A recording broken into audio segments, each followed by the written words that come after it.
It's time for the Sports Blitz, the only live-streamed local sports show in Arkansas, with all the latest on the sports stories that matter to you. Welcome in to the Sports Blitz on a Monday, April 14th, 2014. Mark Freeman, Weldon Braxton, and Maddie Lassiter back from the dead here today in the Cogswell Motors studios.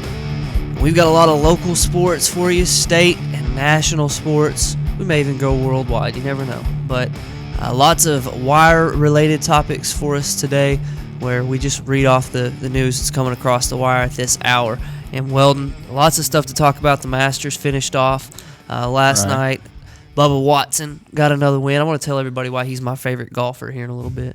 I told y'all last week, I'm a front runner, okay? I like the winners, and I grew up watching the Cowboys and liking Michael Jordan. Yeah.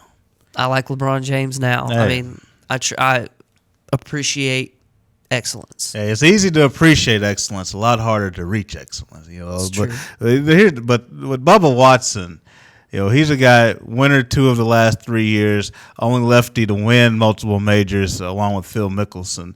But with this weekend and the Masters, so much talk about the ratings and what Tiger Woods, what his impact would be in terms of him not being there. I watched the Masters, Mark, but I got to tell you, I felt more like I was laboring through the Masters, and when I had to make a few phone calls, when I had to do a lot of paperwork, I found myself easily going and doing those other things rather than in years past. If I had something to do when Tiger's on, I'm saying, I'll put it off till later. I'll do it later. I kind of just easily went and did those things because Tiger wasn't in the field, but it was a good finish. Jordan Spieth, the 20-year-old, he was trying to become the youngest player to win. He came up just short. I think if Jordan Spieth had won, Mark, I think it would have had a little bit more of an impact just because he's 20 years old and we're in that constant hunt for the next Tiger Woods. Tiger didn't even win at age 20. Jordan would have been even younger. He would have shown some of that young killer instinct, but he just wasn't able to get it done on Sunday. He really faltered down the stretch. And so Bubba won. I don't blame you for being a big Bubba fan. I want to get back to Bubba here in a minute, but this Masters sort of went without Tiger and the fact that Phil Mickelson had some issues of his own. Yeah, that's the cuts. It kind of went the way we expected it to. These were the lowest rated Masters in the last 10 years, since 2004. It kind of went the way we expected as far as Tiger and Phil now weren't there to move the needle. And even though it was a compelling story, young guy in it, Spieth there, and Bubba Watson trying to win it for the second time, in 3 years, it just wasn't enough to make people turn their TV on and actually pay attention. Now, I don't know why. I can't really explain to you. I guess it's just the personality and the just the excellence that, like I mentioned a minute ago, of Tiger Woods that makes me turn on and watch, because I don't play golf. I don't care about golf. I don't watch it any other time ever. I remember in 2000 coming back from a mission trip to Mexico, and one of the first things I did was picked up. I knew that it was in the middle of the summer. I don't remember which U.S. Open, I guess is what it was. And it was a major. And I wanted to see where Tiger was. I have no explanation for why, but something about Tiger Woods makes you pay attention, and when he's not there, the ratings suffered. Well, yeah, and we've talked about this before. If you're a person who cares about the growth of golf, and I'm here to say I think there's a difference in the segment of population who love golf, and I think there's another segment that wants the game to grow. I believe some people may disagree with that. I think there's a different segment. The people who want the game of golf to grow, they understand that they're losing people like you. People who are general sports fans, they watch other sports, they love other sports, but they're not golf fans other than Tiger Woods being present. I know, and I heard people talk this morning trying to make it a racial thing. Obviously the golf population, they're losing a lot of the black viewers. I think that's part of it, but I think more so it's the general sports population, the basketball fans, the football fans, the baseball fans who normally don't watch golf. And those people are filled with black, white, Hispanic, you name it. All kinds of people fall into that category. And that's the segment that golf lost with Tiger Woods not being present. And so it's going to be interesting to see, because I've said it many times, Mark, it's not a talent issue. You have guys like Spieth. You have several young players. Rory's only around 24. A lot of young talent. Somebody's going to be a star. Somebody's going to win majors and be among the all-time greats. That's going to happen. But will they be the dynamic personalities to carry the sport into different areas the way Tiger has done? That remains to be seen. I guess the easy answer to this about why people follow Tiger and basically only care about it when he's in it is the transcendence. If they transcend the sport, then people will care. And Tiger Woods has been the latest golf transcendent superstar, and he was the one of a generation. I mean, he was basically it, because Phil Mickelson's good, but he doesn't necessarily transcend the sport. No. You look at cycling. Lance Armstrong, he was cancer survivor. He was all over the place. He transcended the sport, and people actually followed. I remember watching, not like whole races, but I'd watch SportsCenter to see where he was, and where he was for the Stage yellow jersey. 13. Yeah, seriously, they're about to climb the Alps, and those types of things. But I guess the easy answer is golf needs a transcendent star if it wants somebody like me to pay attention, and I guess that's what it is. It's the fact that those people stand out above just the game itself. So for me, it's not that I don't appreciate it from a player's perspective, because I don't know what it takes to get that done. But I heard, I guess it was you telling me the other day that some of these shots that Bubba and Tiger and Phil and some of these guys make, it's just impossible. It's unbelievable. Yeah. So I don't watch it from a connoisseur standpoint. When I watch basketball, I can tell when somebody does something. I'm just like, oh my gosh, that's unbelievable. But oh, you moron! Oh, you idiot! How a third grader could do better than that? But when they're transcending the sport, they're bigger necessarily than the game itself. As far as in my mind, they're definitely not bigger than the game. Yeah, it's what turns people on and makes people turn on the TV or the radio or whatever it is to pay attention to that event. Yeah, and I'll just add this final thing. Tiger carries himself like an athlete, and I think that's what makes him different, than other golfers. First of all, physically, he's in shape as if he's an athlete in another sport, we watch. And he's a good-looking guy. I said it. His emotional. I mean, his emotions are different too. We see Kobe, we see Michael Jordan hit a big shot, and we see how they celebrate. Tiger brings that same celebration to golf. When somebody else before Tiger would hit a big putt or hit a big shot, they may do a little passive wave at the crowd, a little tip of the cap, and that's about all you're going to see, even if they make a huge putt. Tiger's out here fist pumping and shaking and high-fiving and just all the stuff you would never see on a golf course. And you're like, hey, that's what Kobe does, or LeBron, or Michael when they hit a big shot. That's what receiver Randy Moss does when he catches a touchdown. Okay. It just looks like the sports we see, and he brought that. That's a good point. Tiger Woods made it more about dating the model, marrying the model, getting chased down and beaten half to death by the model, and signing the endorsement deal and celebration and showing emotion than old fat men hitting a golf ball across the range. So maybe that's where it is, and that leads me perfectly into why I like Bubba Watson. I don't care about golf. I've told you this more than once, but I found a new favorite golfer, Bubba Watson, last night. He wins the Masters, okay? And leading into this, who was the winner last year? Adam Scott. He got whatever he wanted for his meal or whatever. We talked about what we would have and that kind of thing just the other day. And Bubba Watson, he wins the Masters.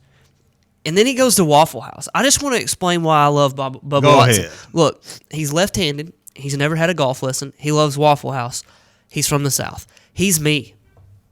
I mean, that's why I can identify with Bubba Watson. He's my favorite golfer now. I'm going to pay attention to what Bubba's doing because the dude's never had a golf lesson. That's pretty cool. These guys are growing up. Tiger Woods, 3 years old, putting and chipping and all this stuff. And Bubba's just like, I'm going to hit it a mile. I don't care. He's just, aim for the middle. It's 10 cup style. No laying up. So I like Bubba. I like what I've seen from him. I like his personality. I like how the night before they're interviewing him, and you know how these guys go. They get all politically correct and sort of superstitious. No, I'm not gonna talk about possibly winning it. He's like, yeah, it'd be pretty cool to win it.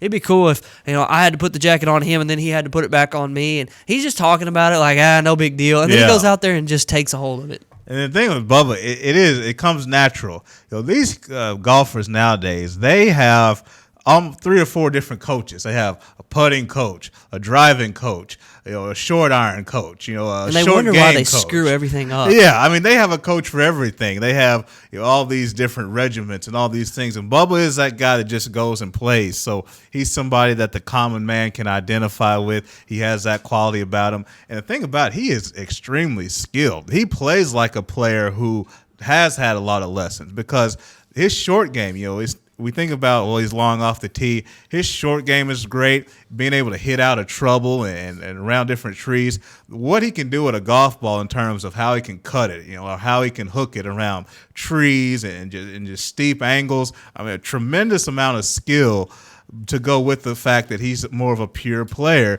He was talking to Tiger one time, and you know how Tiger can sometimes get in his own head and get in his way. And, he gave Tiger a few simple tips or whatever on the putting green, help Tiger out. And so I think Bubba being a natural player really helps. He had his son last time around. Now he's a little bit older, and we know the story with the adoption and just how great that was. And, he's a Waffle House kind of guy. We may go out here to Waffle House on the street over here and see Bubba. Seriously, that's why I like him. That's exactly right. All right, speaking of events that were sort of weekend special specific. We talked about Manny Pacquiao and Timothy Bradley, that boxing match on Friday, and Pacquiao gets a unanimous decision. I think it all kind of sets up, if they're ever going to fight, Pacquiao and Mayweather are gonna have to get this together because the money's never going to be like it was, but right now may be the last chance they get. I mean, I agree. I mean, this is as good a chance as any. It's been a good chance the last 5 years. To me, it's about Floyd. It really comes down to Floyd's camp and whether or not, because there's a lot of back and forth, a lot of he said, she said. You can say it's Floyd running, whatever the reason may be. But, Mayweather postured and said, well, I put an offer on the table and he didn't accept it. And Pacquiao said, well, he won't return my calls. I want to fight. And it's all this back and forth. If they really want to get it on, they can. Pacquiao And Floyd offered him a $40 million split, which is more than he's had in any purse for any fight he's had before. But then there were some complications because still Floyd was making more money. Just all this back and forth. If they really want to get it done, they'll get it done. But I don't see anything that's changed within the last 5 years. The only thing I see now is Floyd has an even bigger excuse to not fight. Because Floyd's saying, okay, you knocked Bradley out, but he did knock you out before, then you got beat again. I'm going to make you prove yourself 2 or 3 more fights before you can work your way up to me. And if you want to fight me now, I'm going to take, 70, 80%. So if Floyd was running, some people say he was running before, I think he's even got more reason to run now until Pacquiao does it a couple of more fights. So, again, I don't think they want to do it. I don't think it's a mutual thing, and so I'm not optimistic. Floyd Mayweather carries $1 million around with him at all times, just in a bag. I saw him on Ridiculousness, that Rob Dyrdek show on MTV, and he's carrying $1 million in a bag with him. He just carries it all over the place. So I don't think he's worried about money so much. But if I'm him, I would take on Manny Pacquiao right now. So that I can shut everybody up who said that he's better than me, because you can see Manny Pacquiao is taking a step back. He lost to, I guess it was the last 2 fights before this one, right? Yeah, I think right? He may have mixed one in, but he lost a couple recently. Yeah. And so he's just definitely not what he was 5 years ago. And, I think Floyd definitely has a right to say, all right, you're going to, I'm undefeated. You went down a couple times and I didn't. So if Floyd wants 65%, I wouldn't budge from that if I'm him, because, I wouldn't go 70 or 80, but 65%, 65, 45, or 30, I guess it's 35, me and math, 65, 35, I wouldn't budge from that if I were him, because he's undefeated and he's the big draw in this. They're going to make more money than they've ever made in their lives in one fight, just from the 2 of them and the names. Oh, yeah. Even if it's, 20 or 10 years, probably not even 10, but 6 or 7 past their absolute prime, they're going to make a ton of money. And if I'm Floyd, I'm not afraid of Pacquiao anymore. I may have been back in the day when I thought he would, he could, knock me out or at least touch me. But now, if I'm Floyd, I'm just going after it. I'm saying, all right, well, it's time now. I've seen that you've lost a step. I'm still going to make bukus of money. And you remember, like you just mentioned, there are all kinds of reasons that they said that they weren't going to fight each other. It was blood tests and money and time and just any excuse that either one could come up with. And now it seems like, really, what excuse is there left? Yeah, I agree. Unless, now, I believe Floyd would win the fight, but there is some talk that Floyd still may not be super confident against Pacquiao. I think he would beat him, but there is the talk, and we'll never know unless we can look inside Floyd's heart to know, is he really confident going into a fight with Manny Pacquiao, or does he still have some questions, even though, as you said, Pacquiao is not the same fighter? Does he just say, you know what, I'm undefeated, I'm going down as one of the greatest ever? Pacquiao's dangerous. He would never say that publicly. Would you want that asterisk, though? Like, I think there would be an asterisk beside his name somewhere in, and especially in every boxing fan's mind. Okay, you're undefeated, but there was this elephant in the room that you would not fight for a decade, and you had the opportunity this time, and this time. Right now, maybe if Floyd doesn't want to fight him now, maybe he's waiting until the very end of their career. He's what, 35 years old or something like that? Yeah. He can't wait much longer because I just feel like if he doesn't take the opportunity to fight Pacquiao, there's just a huge asterisk in his corner. I agree with that from a fan, from a historical standpoint. But you look at Floyd Mayweather. What's his nickname? Money. Floyd Money Mayweather. I think in the end, it's all about the money, and it's all about him looking at himself as the greatest, because he's already said he's the greatest fighter of all time. He said that for the last 7-8 years. He says, I'm the greatest fighter of all time. He's already made that claim. And so when it's about getting a payday and retiring as undefeated, in his mind being the greatest, I almost think in his mind that's greater than how we would look at him in terms of, well, you didn't fight Pacquiao. He won't care. He'll just be trying to count all the millions he's made from being a legend, being an undefeated fighter. I feel like it kind of robs us as fans, but I think that's sort of the way he thinks. Well, I guess we'll see, because if it never happens, then that's exactly how he felt. I just don't know. As a competitor, I don't know that I would want people talking to me about that the rest of my life. Oh, you were bad, but you couldn't fight him? Yeah. You were afraid you couldn't beat him. That's the only reason you wouldn't fight him. That's what And that's what's wrong with boxing, too. The promoters and the money grab. And, the UFC, I criticize it because I don't really like the UFC. What they do have is a sanctioned organization where Dana White says, you fight him. Period. And it's getting done. They don't have any type of governing body in boxing. I think it hurts. And it makes it to where you can run from somebody for their entire career. All right, we got to hit a break. We've got local sports going on right now. Again, spring sports. A little bit of rain the last couple of days kind of washed some games out and made things a little difficult for local teams to get in games. I know Dardanelle's not even at school today because they had a water main break. Lots of storm-related stuff. I know Clarksville and Pottsville baseball and softball canceled today. So we'll catch up with spring sports as they get back going after this weather delay. After the break, we got to talk about Doriel Green Beckham, formerly the #1 recruit in the country, down to Arkansas, Missouri. He chose Missouri. Now he has no school.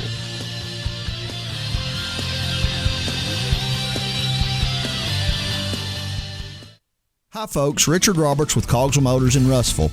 We've been in business since 1949. A dealership doesn't stay in business that long under the same ownership unless you're doing something right, and that's taking care of customers. We have the largest selection of new Ford, Lincoln, Mazda, and pre-owned vehicles in the River Valley. So if you want the most for your trade, the best interest rate on financing, and the best price on a new or pre-owned automobile, come to Russellville and see us. We're at 1900 East Main, or visit us on the web at cogswellmotors.com. If you didn't count on KARK4 today this morning, here's what you missed. Updated news. Police continue searching for suspects after a home intrusion overnight. Developing stories. There's another piece of presidential history turning up here in Arkansas. And weather and traffic on the force. Friday night, Saturday morning will bring us our next chance rain. Every 10 minutes. Around the clock. Making your day easier. So rise and shine and count on. Count on. Count on. KARK4 today. RiverValleyLeader.com is the #1 local source for instant news in the River Valley. offering HD video and live streaming along with top-notch coverage of all the news and events around the area. The River Valley Leader is the only place to go for all the information you need. Check out the newest local business featured on the site, as well as police news and coverage from important meetings, along with the personal stories, all at one convenient click. Check out rivervalleyleader.com. Today, there are more than 20 brands of cars being sold in America. So to be noticed, Ford and Cogswell Motors have to go further than anyone thought we could. How does Ford stand out above the crowd? Not just with plug-in vehicles like the new 2013 Ford Fusion Energy that gets a projected 100 miles per gallon equivalent, but also with a line of gas vehicles equipped with the innovative EcoBoost engines combining power and efficiency, plus a full measure of technologically advanced features. We invite you to stop into Cogswell Motors today. We go further than anyone thought we could, so that you can go further too.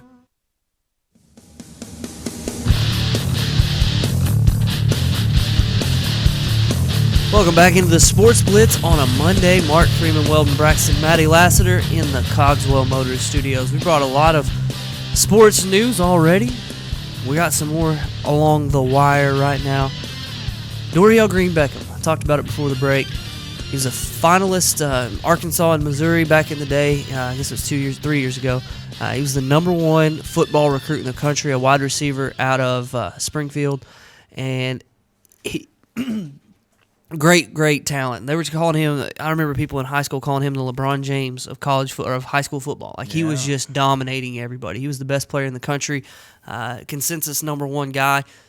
Chose to go to Missouri, and I'd heard good stuff about him, man. As far as being the kind of guy that he was. Remember Sean Caldwell? Mm-hmm. He actually coached him in junior high. He was a member of the coaching staff there in junior high, and he said he was an incredible kid. Just he was adopted by the head coach of the high school team, so he was part of that family, and he had a good upbringing, good structure. Something happened when he got to college because he's been in trouble several times. Marijuana. This last one was sort of an assault-type charge, and I don't have the details in front of me, but he shoved a girl down, and long story short, he didn't get arrested this last time, but it caused enough drama and you got to think about Missouri right now. They got basketball issues where they got a player who just got kicked off the team the other day. Yeah. They've got football issues all the time, seems like, with coaches and players getting arrested. And Dorial Green Beckham, he just sort of wore out his welcome and had the last straw, and Gary Pinkel and the Missouri football program let him go.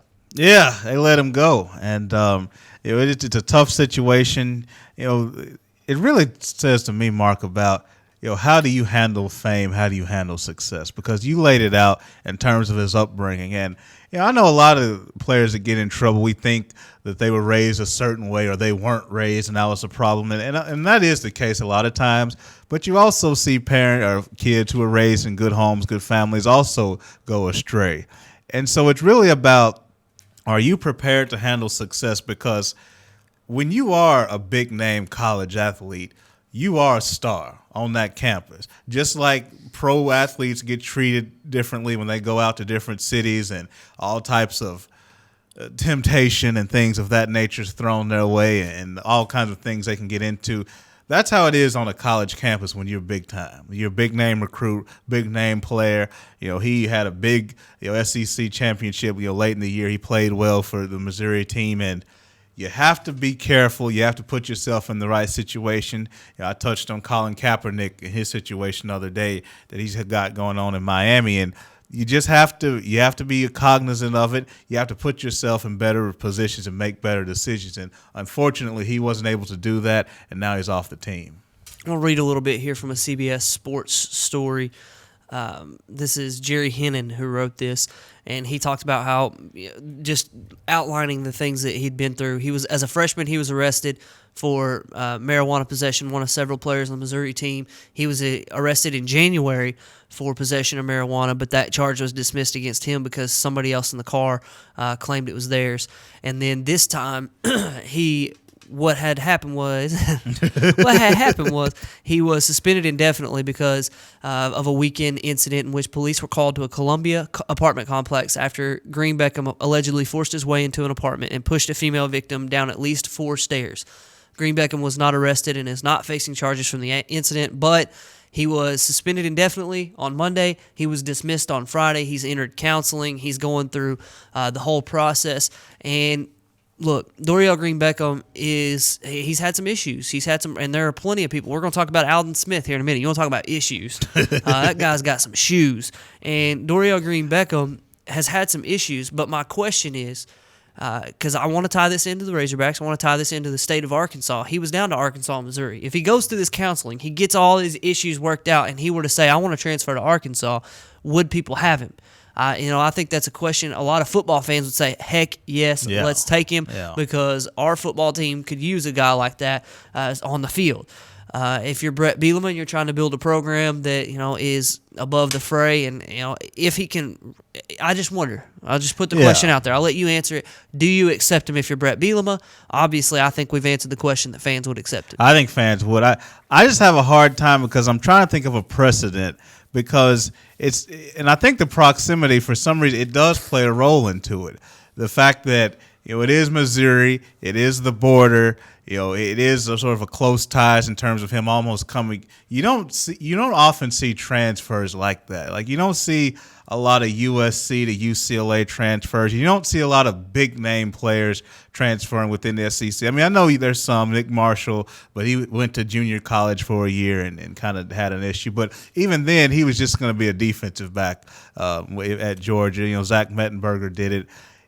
With the profile of Dorial Green Beckham, I think that's why it's a little bit harder for me to see, because those other guys, Mettenberger and Nick Marshall, they weren't Cam Newton, they weren't as high profile. I mean, I know they were highly recruited, but Dorial Green Beckham, you just laid it out, was a big name, number one recruit, Arkansas close on his list. And usually you don't see those teams where, I'm leaving one team, I'm going to the team that was second on my list. It's a strange precedent that I can't get past. Therefore, I can't really see it. But I think the fans would do it in a heartbeat. I don't think Coach Bielema will do it. We talked about this last year with Michael Dyer, and he kind of squashed that to death too. I don't know if anything has changed with him over the last year or so in terms of, he didn't go 0-8 in the SEC last year. He did this time around. Maybe his heart's changed a little bit, but I can't see it. It's a little bit strange of a situation. I can't see him doing it, particularly for a guy. He's going to be there for 1 year.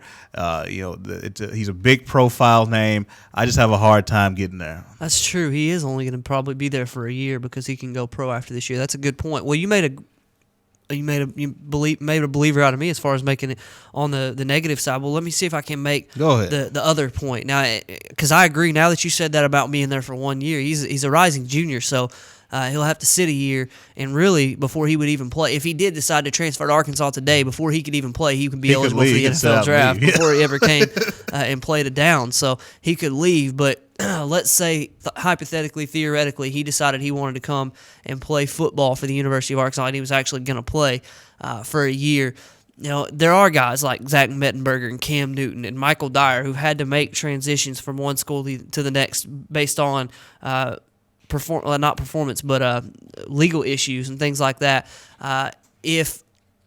If I'm Brett Bielema and I want to spin this thing, and look, like I'm saying, this is probably not going to happen, and chances are he wouldn't do this. But if I am Brett Bielema and I do say I want to make it I want to take a look at it at least.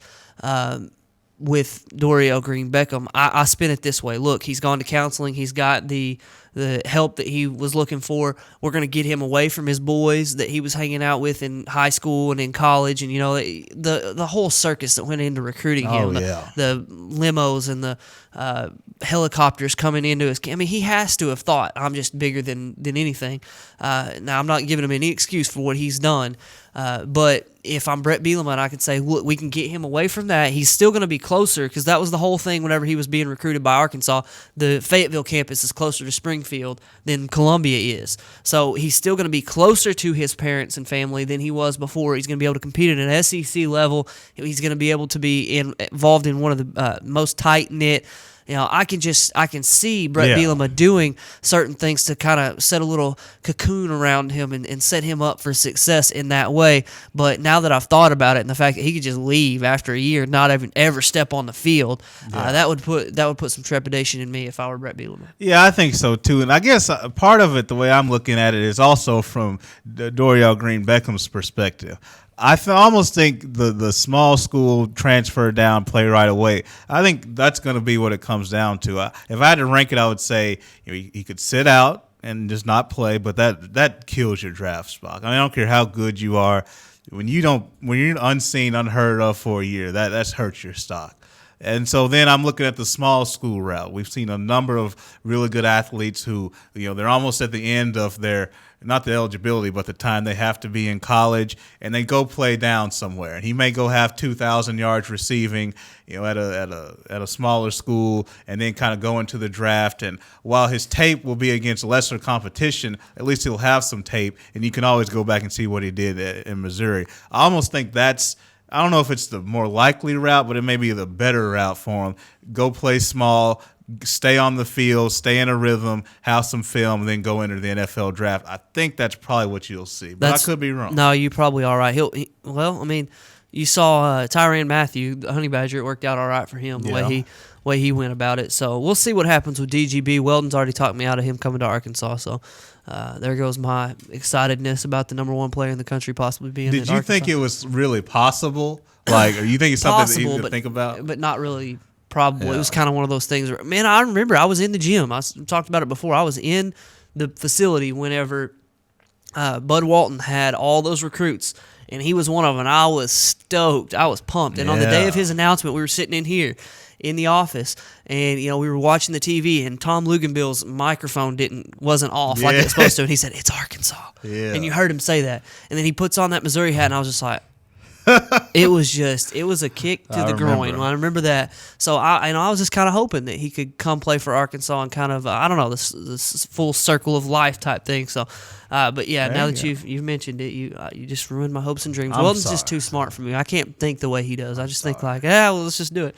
All right, Aldon Smith. I mentioned him. Speaking of players getting in trouble, and this guy, I don't know how else to say it other than to say I think he's got some mental issues. Yeah. He goes to LAX. He gets, checked or whatever, random checkpoint or whatever, and he tells. Let's read the ESPN story. He indicated to a worker, a TSA agent, that he had a bomb.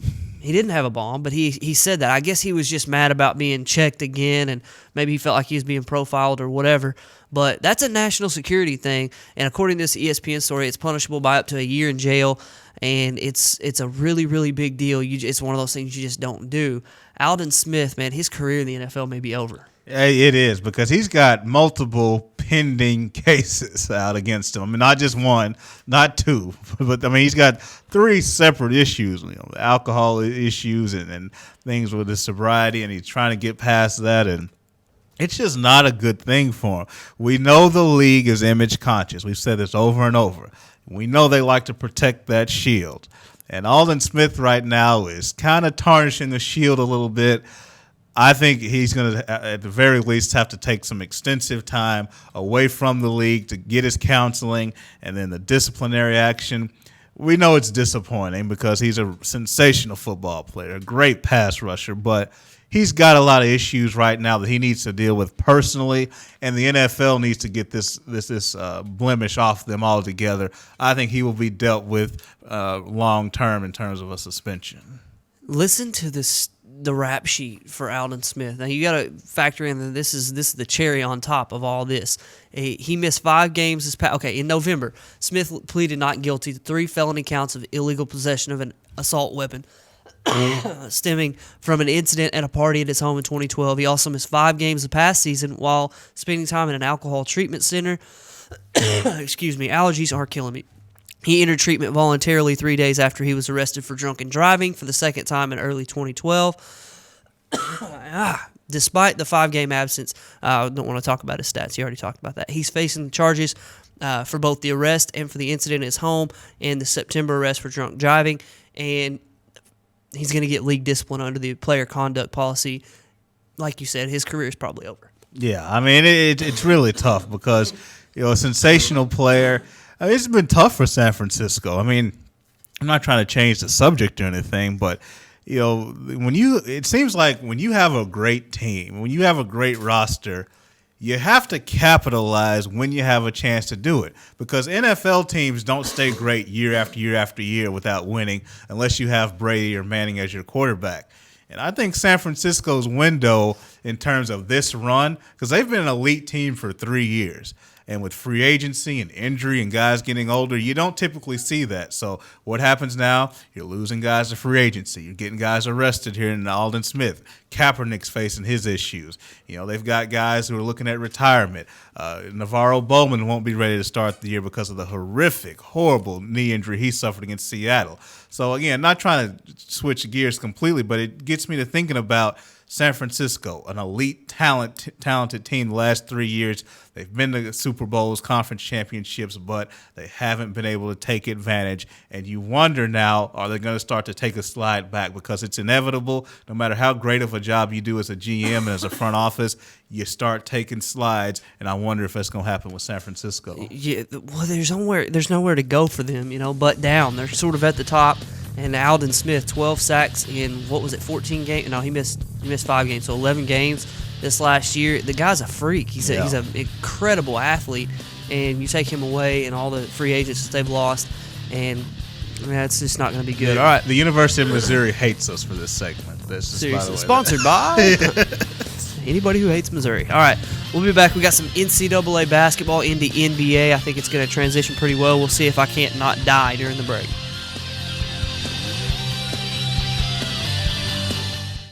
Hi folks, Richard Roberts with Cogswell Motors in Russellville. We've been in business since 1949. A dealership doesn't stay in business that long under the same ownership unless you're doing something right, and that's taking care of customers. We have the largest selection of new Ford, Lincoln, Mazda, and pre-owned vehicles in the River Valley. So if you want the most for your trade, the best interest rate on financing, and the best price on a new or pre-owned automobile, come to Russellville and see us. We're at 1900 East Main, or visit us on the web at cogswellmotors.com. If you didn't count on KARK4 today this morning, Here's what you missed. updated news, Police continue searching for suspects after a home intrusion overnight. developing stories, There's another piece of presidential history turning up here in Arkansas. and weather and traffic on the force. Friday night, Saturday morning will bring us our next chance rain. Every 10 minutes. Around the clock. Making your day easier. So rise and shine and count on. Count on. Count on KRK4 today. RiverValleyLeader.com is the #1 local source for instant news in the River Valley, offering HD video and live streaming along with top-notch coverage of all the news and events around the area. The River Valley Leader is the only place to go for all the information you need. Check out the newest local business featured on the site, as well as police news and coverage from important meetings, along with the personal stories, all at one convenient click. Check out RiverValleyLeader.com. Today, there are more than 20 brands of cars being sold in America. So to be noticed, Ford and Cogswell Motors have to go further than anyone thought we could. How does Ford stand out above the crowd? Not just with plug-in vehicles like the new 2013 Ford Fusion Energy that gets a projected 100 miles per gallon equivalent, but also with a line of gas vehicles equipped with the innovative EcoBoost engines combining power and efficiency, plus a full measure of technologically advanced features. We invite you to stop into Cogswell Motors today. We go further than anyone thought we could, so that you can go further too.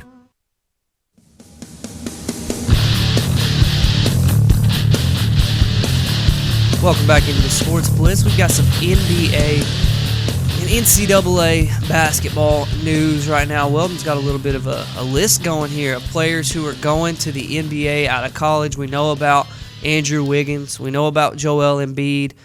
We know about several of these other guys that are, on the cusp of deciding whether or not they're going to go pro. There's some folks still trying to make that decision. It looks like Jabari Parker's having some trouble deciding whether or not he wants to go pro. Part of it, I think, is the family atmosphere of being around Duke and Coach K and those guys, that he doesn't necessarily want to leave that. I think ultimately he's going to go, pro, but how do you not go when you're a top 3 pick? It's pretty much guaranteed you're going to be a top 3 pick. It's going to be one of the three: Embiid, Wiggins, Parker, in some order in the top 3. How do you not go if you're Jabari Parker? But the Harrisons from Kentucky and some more guys are trying to decide whether they want to go pro or not. Yeah, so far, not really too many surprises as far as guys coming back. Nick Stauskas from Michigan did announce he's going to go. I think it's a good decision. I don't really see his stock being any higher right now. He showed at 6'6" the ability to handle the ball as well as shoot it. He can be a passer.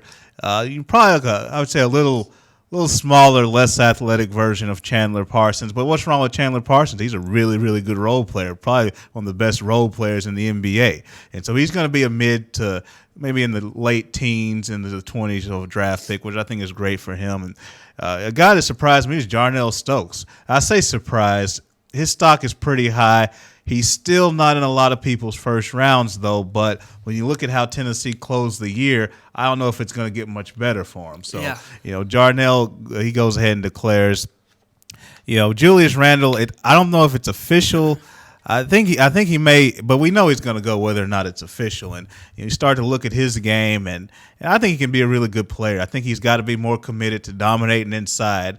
I don't think he needs to drift around the perimeter as much as he would do sometimes. But I think he's going to be a really good player. But you mentioned the Harrisons, and I don't know. I mean, look, Andrew Harrison, he's a point guard, but are you in love with his ball handling skills? Are you in love with his shooting? Is he a Derrick Rose, Russell Westbrook type athlete? No. What is he? Yeah, what is he? I mean, he's supposed to be a point guard. I would say I would take his brother Aaron, because Aaron, he has the same deficiencies, but at least he can shoot the basketball. So you're getting something. Neither one of them, in my opinion, should be first-round picks, but what I hear, Andrew may go in the first round, the point guard. He may sneak his way into the first round. I think they should come back. I think their stock dictates that they should come back. But, with those Kentucky guys, you never know if they're going to leave or not. So. Well, yeah. For the most part, we've seen with the Kentucky guys that they do go. I mean, there have been just a couple. Willie Cauley-Stein and Poitras are among just like a handful that actually have stayed. The rest of them go. So, we'll see with those guys. And like you said in the pre-show that at least Aaron Harrison has a marketable skill in shooting the ball. Andrew, I was just reading here on Twitter that Coach Cal told folks in the media that the tweak that we've talked about, we've heard about him saying, after the struggles that they had, a little tweak that he asked Andrew Harrison to pass more. He's your point guard, coach. That should pretty much be implied. You pass more, and then we'll be a little better. The problem with Andrew Harrison is that I don't think he's very good. And another person who I think he just declared today, or he will declare this today, according to Yahoo Sports, Arizona freshman Aaron Gordon. He's a poor man's Blake Griffin. If you've watched him play, you've only seen him dunk. That's pretty much all you've seen him do, because that's all he can do. He averaged 12 points and 8 rebounds a game this year as a freshman. He's a freak athlete. What I remember him for is because I watched him in the McDonald's All-American game or one of the Jordan Brand All-Star game or whatever it was, and he tried a 360. Did you see it? He tried a emphasis on tried, and he got stuffed by the rim hard. And it was a breakaway, one of those things where everybody sees he's gonna get out there in front, and they just stay back. And he jumps up and spins around and just clang off the rim, and that's what I remembered from him. And then watching him in the tournament this year and throughout the end of the season for the Arizona Wildcats, he just didn't impress me all that much. But he's the 8th rated draft pick by DraftExpress.com. He's going to go high in the draft, and somebody's got a project on their hands. They do, because, again, at least Blake Griffin was a little bit bigger. Aaron Gordon's only about 6'8". At least Blake was 6'9", 6'10", a little bit more stout physically. Aaron Gordon, I mean, he's a little bit frail. He's shorter. He can't really shoot. So where is he going? Is he going to be a small forward? Well, I mean, skill-wise, you need a little bit more from your 3 spot. As a 4, I mean, I don't think there's any way he can play the 4. So you're going to have a hard time on your hands. You have a good athlete. I'm looking at the undecided list right now, Mark, and guy, I expect James Young to go. I mean, I don't know why he's even waiting. James Young's one of those guys that he had NBA, like, I'm leaving written on him when he came to campus. And then you can tell, like, he liked to jack up shots. I think he's talented. I think he can be a really good and this is going to sound bad, I'm not knocking him, but I think he can be a really good number 2 guy for a good team, which there's nothing wrong with that. It's one thing to be a number 2, the second best player for Milwaukee, and then to be a number 2 team player for a really good team. I think he's a really good wing type player. He can shoot, he can score. He can dunk on 7-footers. Oh, yeah, he did dunk on 7-footers. So I expect for him to go as well. It's funny, on the undecided list, they still have Bobby Portis listed on the undecided list. Let me decide for you, Bobby. You ain't going anywhere. Let me decide for you. Yeah, there are a lot of folks who are going to go. I think Julius Randle, I liked watching him play this year. He was kind of a Kevin Love underneath the basket. He's never going to beat you above the rim for the most part. He's going to be the guy that just muscles you around underneath. He's going to have to learn how to shoot it from greater distance because he's not going to be able to just post folks up all the time and dominate inside like he had in college. But I did like what I saw from him. We got to hit a break because I want to look at the NBA for just a minute. We're talking about players going to the NBA. Looked like the Miami Heat had the inside track after beating Indiana for the number 1 seed in the East. They crapped that away. They lost the Atlanta Hawks, and now Indiana can win their final 2 games after they beat Oklahoma City, and they can have the driver's seat for the number 1 overall seed in the East. And Miami will have to go play in Game 7, presumably in Indiana. So I want to talk about the meaning behind that. And then one of my friends got to have a unique experience on Saturday. I want to tell you a little bit about it. It was something that, you and I would have killed for this opportunity, and he's just like, no big deal. So we'll talk about that right after the break.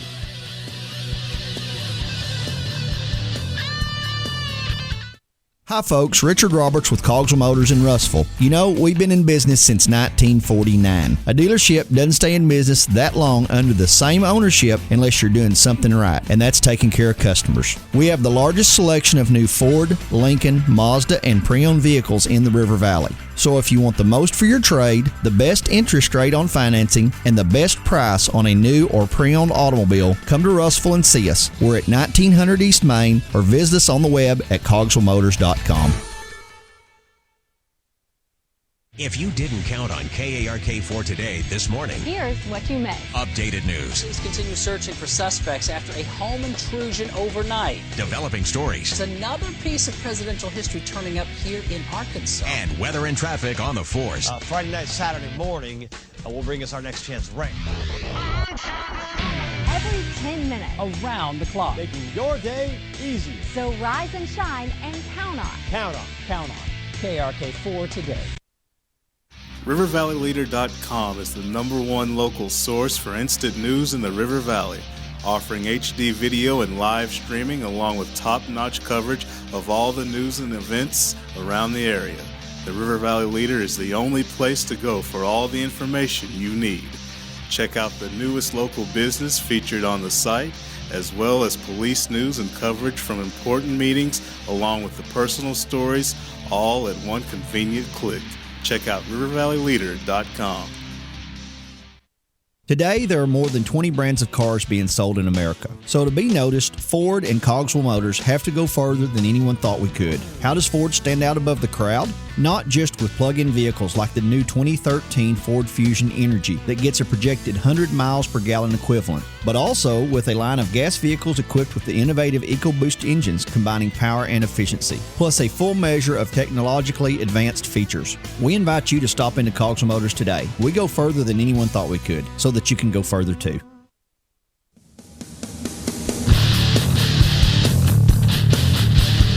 Mark Freeman, Weldon Braxton, Matty Lassiter in the Cogswell Motors studios. Appreciate you joining us on a Monday with the Sports Blitz. Got a little NBA right now as playoffs begin on Wednesday. It's all kind of coming to a close as far as the regular season goes. And with that in mind, Miami and Indiana has been the story of the East. Those two teams are the only good teams in the entire East. Everybody knows it. Yeah. I mean, Toronto, you can talk about them. Chicago and Brooklyn, you can talk about them. But we all know there are two good teams in the East. They're on a crash course for one another. They've both sort of made it known, Indiana more than Miami, that they want that number 1 seed. Indiana lost the opportunity to be in the driver's seat when Miami beat them last week, and they stomped a mud hole in them. In the third quarter, they were up 20-some points, and it got a little closer than it should have, but Miami won that game. And then Miami comes out on, I guess it's Friday night or Saturday, and loses to the Atlanta Hawks. One of the most bizarre games I've ever seen, because Dwayne Wade 7 for 7 in the first half. He came back and he played. We all talked about him sitting out the rest of the regular season. Why, if you're not going to play him in the Indiana game, why do you play him any other time in the regular season? Why don't you just let him sit? Especially when you won the game against Indiana. You won the game. He didn't play. You've got the chance for the 1 seed. I guess that's the only thing. The only thing that makes sense to me is that they were trying to win that Atlanta game. And if you can't beat Atlanta when you're trying to beat Atlanta, that's a problem. So my question is, does the 1 seed really matter? And then, a bigger question we were talking about before the show is LeBron James' future in Miami tied to winning a championship this year. I don't know. I think there are more things to it, but I want to get your thoughts first. Yeah. I'm looking at the playoff race now. I mean, it's Indiana's. I mean, all Indiana has to do is beat Orlando. They've got 1 game left. Miami has 2, but even if they win them both, they still need Indiana to lose their final game. And it's the Magic. I mean, the Magic are 23-57 on the year. Let's go Oladipo. Yeah, you need Oladipo, Aflalo, and you need Penny to come back. Need Shaq. Yeah, Shaq, get them all together. Grant Hill. Get Grant Hill, get them all T-Mac. But look, I think Indiana very fortunate that Miami lost, because I think psychologically they really feel they need it. I think Miami really wants it, but I think Indiana feels they need it, and they're going to get it, which I think makes for more drama. If you're watching TNT and ESPN, TNT, we know drama. Well, I think you're going to see some more drama now, because to me, that's the only way I think it could be really interesting, is with Indiana having home court in Game 7, which they will, but they need to play better. Because I agree, I think they're Miami and Indiana are the best teams, but Indiana's got to be careful. Roy Hibbert hadn't made a shot the last game. He goes 0 for 9.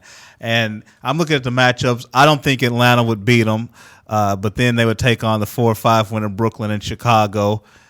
If you mess around, that could get interesting. I think Indiana would win a series in about 6 games against either one, but they're one of those opponents where you don't want to mess around. And if you're not playing good basketball, that series gets more interesting than what it needs to be. So I think they'll meet. I don't see anybody in the East that's going to derail them. I still got Miami. I'm confident that he'll win the East. Well, it's just, to me, it's weird the way they're going about things, and I don't know if it's just one of those things where they've tried to flip the switch against Atlanta and just say, we're going to do it. And Dwayne Wade comes out and goes 7 for 7 in the first half, the best half of his career, and then they lose the game. It's odd to me. So it's got me questioning and wondering whether or not they're going to go ahead and win it. If they can't flip the switch, it's their own fault, and they're the ones to blame. Yeah. But it brings the thought to mind, does Miami have to win a championship for LeBron James to stay? Yeah. I think it depends more on who LeBron James can have around him in Miami. This year, we looked at it. He's got 3 years in a row of a player option, basically, because this year he can opt out. Next year, he's got the player option whether he wants to renew for the last year of his contract, and then after that, obviously, his contract's up. But he's got, all the options in the world, and obviously, as the number 1 player in the world, he's got the built-in advantage of having the leverage.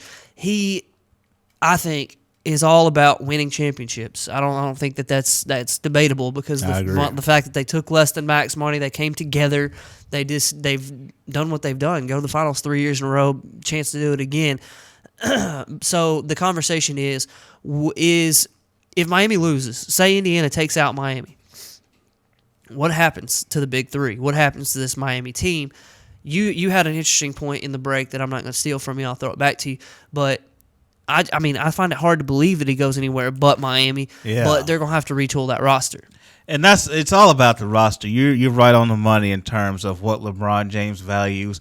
At this point, it's not about money. Not that he doesn't love money. I mean, he wants to be a billionaire. He loves money, but he just has so many other ways to get it other than a basketball salary. And so at that point, what becomes the top priority is, what kind of roster do you have? If I go play on your team, what else do you have? Be it Miami, what else can you get here? Or if I'm looking at another city and I just don't see it. I mean, you look at the Lakers right now.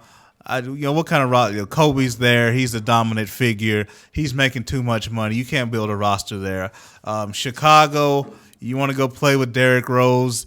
I just don't think those two would gel well together. I don't think their games would fit. I'm just looking around the New York Knicks, Carmelo Anthony, what do they have the flexibility to do? I think they're looking at some other things. I don't see a team that's got a roster. So you look at Miami now, Dwayne Wade, and then this is why I think the opt-ins you said are important, because he still doesn't have to commit. It's not like after this year he has to say, well, either I signed 4 or 5 years with Miami or I have to go do something else. I mean, he can just play it year by year, because there's no question you're not going to win with Dwayne Wade long term. You're going to have another buddy, and Chris Bosh is obviously he's not a sidekick. So you're going to have to find a sidekick somewhere. You're either going to have to bring one in or you're going to have to go to another team with somebody and join forces. But either way, Mark, I think long term, LeBron is going to have another sidekick. And with LeBron putting a lot of miles on his body at age 28, 29, is he 29 now? I think he'll be 20. He's 29 now. 29. I would prefer him have a sidekick who's a little bit younger, maybe somebody who's a star 24, 25-year-old. So I'd like him to go find a sidekick that's a little bit young right now. You're talking Kyrie Irving here. I'm thinking Kyrie, although I don't know. I guess I'm wanting a little bit more of a wing type of somebody in that Kyrie age group. Absolutely. And so I think that's something he'll be looking at. We'll see. He is 29. Birthday's December the 30th, so he's just turned 39 about 5 months ago. So 29, right? What did I say? 39? Yeah, that. Lord knows. Let's hope not. Let's hope he's not 39. 39. He may look it in the face, but he looked 39 when he was in high school. Greg, all right, we just got a couple minutes left. Let's transition here to Razorback sports. We got the spring scrimmage. You got some stats from us from the Razorback spring scrimmage. Razorback spring scrimmage. This is the second one. The big one is it this weekend? I believe so. It's this Saturday, the spring scrimmage, the red, white. I don't know what they're calling it this year. There's going to be something. And then also, before we get to that, E.K. Franks has been named Director of Recruiting. Yeah. Apparently, he's a big deal. That's what I hear, yeah. He's from FCS Southeastern Louisiana, so you'd never know it from that. He was the assistant head coach and running backs coach. He has extensive recruiting experience in Texas, Florida, Louisiana, and Oklahoma. He has experience as a coach and a recruiting coordinator, and he is apparently a very good hire from a lot of folks. But now the coaching staff is complete. E.K. Franks, Director of Recruiting. Yeah, and I think, E.K., I heard him on the radio, I heard him do an interview. He's energetic. He's everything you want in a recruiter. But the NCAA is allowing people to spruce up their recruiting departments. It used to be your recruiter had to be kind of part of your staff. You really couldn't give them their own department. Now you can have a recruiting department, sort of a command center of a group of people committed to just recruiting. And I think it's going to help Arkansas because, and I like the point that I heard made, if you're Alabama or LSU, how much better can you get in terms of recruiting? You're kind of near your ceiling, but if you're in Arkansas and now you can devote more resources and more avenues towards recruiting, I think it helps you. So, they hired the kind of the stat-minded analytics guy from Alabama who spent time on Alabama's recruiting staff. So I think it speaks more to that, and I like that. I think it'll help Arkansas recruiting. Now, the scrimmage, Brandon Allen's numbers were so-so, 17 of 25, 157 yards, 5 touchdowns, 2 interceptions. Kind of a Peavy and Austin Allen, not much going on there either. I know we want to talk about the running backs. Jonathan Williams, 13 carries for 30 yards, a couple of touchdowns. Denzel Evans, 11 carries for 41 yards. And then Alex Collins, 10 carries for 47. So, Mark, when I look at these running back stats, I see a lot of carries spread out. 4 running backs got 9+ carries, and Williams, Evans, Collins, and Cody Walker, who scored a couple of short touchdowns. And defensively, a lot of talk about Rob Smith and the new aggressive philosophy he's bringing to Quentin Coleman. Remember, he was a safety last year, now moving to outside linebacker. He had 10 tackles along with Martrell Spate. Brooks Ellis, 8 tackles and a forced fumble. So you're seeing more of a turnover-hungry defense, I think. Yeah, and you're also, it brings me to question things like the offense, and that's scary. But, one thing I saw that I thought was kind of cool, receiving stats. Did you see those? Yeah. Keon Hatcher, 5 for 38 and a touchdown. Cornelius, 4 for 29 with a touchdown. Let's move down a little bit. 2 catches for 22 yards and a touchdown for A.J. Derby, who's moved to tight end full-time now. You happy? I'm very happy because he ain't going to help you at linebacker. He's slow. Yeah. He's just not going to be able to help you. Maybe he can block, and he'll know the routes, and he'll be in the right position. Maybe he can be I know he's a tight end and not a wide receiver, but maybe he can be like Ryan Tannehill. He's not near as athletic, but you remember how he was a really good wide receiver because he was a quarterback first, and he knew everything that there was to know about playing the wide receiver position. So maybe he can be that guy. I don't know. But I thought it was interesting, TQ Coleman moving. I think Duwop Mitchell probably moving to wide receiver, although I'd probably like to have him at safety. Yeah. I don't know if that says that they're set at safety or if the wide receiver position isn't quite what they want it to be, but yeah, and I think maybe they're trying to. From what I heard from Coach Bielema, he's not embracing the change. Coach Bielema likes that word "embrace." You hear him talk; he uses that word a lot. But Duwop Mitchell not in love with leaving the quarterback position, and so maybe receiver kind of keeps his head in an offensive mode. It'll be an easier transition for him. I still feel good about the receivers, and I think maybe it's more about Coleman and his feelings right now, and trying to keep him.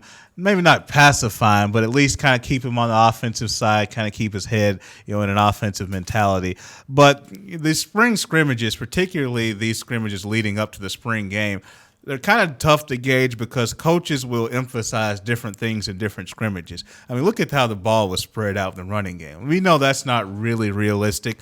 Even the receiving, everybody's got 2 or 3 catches. Hatcher had 5, but we know that dispersal won't be that way during the game. Hunter Henry, a couple of catches. I think we expect that to more than double on a weekly basis. He's going to be catching at least 4+ balls game after game after game. And so it's kind of hard to say, maybe Chaney goes into that scrimmage saying, okay, we're going to hammer our 3-step game. Yeah, they're going to play press coverage. Yeah, they're going to be playing man-to-man, but we got to emphasize 3-step today. They may bang it in there, bang, bang, and force it. Whereas in a game, he may go play action. He would throw some vertical stuff. So I hope that's the case. Maybe that's just me being hopeful. All right, we'll talk more about spring football as the weeks go on. It's going to close up. I guess this end of the week will be the end of spring football, so we'll have something to talk about later on. I wanted to tell you real quickly about a cool little experience one of my friends got to have. Good friend from the church, pastor's daughter, has an 8-year-old son named Alex, and they went to Fayetteville this weekend. And Saturday they walk into Ramey Junior High gym. And he's going to go shoot some baskets, and they're going to go play in the playground and stuff like that.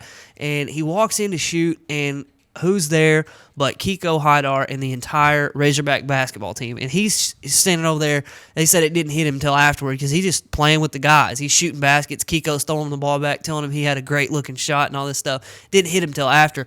Those were the Razorbacks. They were playing basketball, running up and down, and he said Bobby Portis got a dunk and all this. He's just sitting there mesmerized by it, and it really didn't hit him until later, but it had to have been a really cool experience to be able to stand there and watch. Dusty Hannas was there, Bobby Portis, Michael Qualls, Kiko Haidar, Kai Madden, all of them were out there. I saw a picture, and I couldn't quite make out everybody, but I knew that I saw some folks that I recognized, and that must have been a really cool experience. And I asked you, did you see Corey Williams? Yeah, I don't think I did, but we'll see. We'll see. Yeah, I mean, it's great that those youngsters get a chance to see the Razorbacks. They're heroes. I mean, oh yeah. I know we look at them as they're a bunch of knucklehead kids. Come on, Hogs, but we're older than them. But a youngster, you think about how I remember growing up looking at Corliss and looking at that group of guys. Like it was no difference than if they were NBA players or if they were the Hogs. They were all the same to me. So that's great. But Mark, I do have to say this about your story. What stuck out to me, and I'm going to use this in Twitter form. The Arkansas Razorback basketball team, Division I, they're having to shoot and play basketball in Ramey Junior High # practice facility. Yeah. I'm out. Yeah, for real. I think D. Wagner's in this picture. Really? There's I think Marcus Monk is there. I'm looking at this picture here, and they're all right there. They are all there. I think that might be Ja'Cory right behind somebody else, but man, they got a bunch of dudes out there playing, and it must have been really cool for him to be able to go out there and watch them play. Must have been a neat experience. But, yeah, like you said, this practice facility can't get here soon enough. Exactly, for those of you who think it's unnecessary. Because Bud Walton's a big place. Walmart's in there for shareholders meeting, the dance team. Everybody needs a Bud Walton. The basketball team, that's why they need a facility. Razorback baseball team loses a series at LSU. Salvage a game on Sunday. They won the final game of the series to stay alive. I guess they're going to fall out of the rankings, but they beat South Carolina last weekend. They lose to LSU this weekend, and then they've got a trip or a Tuesday game against Stephen F. Austin at Baum Stadium. So yeah, another good team. We'll talk on Wednesday. Yeah, that game too was a heartbreaker. Yeah, the way the Hogs lost that game. All right, well, we got to get out of here. We've run overtime. We apologize for doing so. Not really. We're happy to do it. So we're on the internet. We can do whatever we want. We don't have anybody else bumping us out. But we'll be back on Wednesday from 11 to noon. We'll try not to go a little over just so we can pretty package this up in an hour time slot. But for Weldon and Maddie, I'm Mark saying so long. We'll see you at 11 o'clock on Wednesday at rivervalleyleader.com with more Sports Blitz.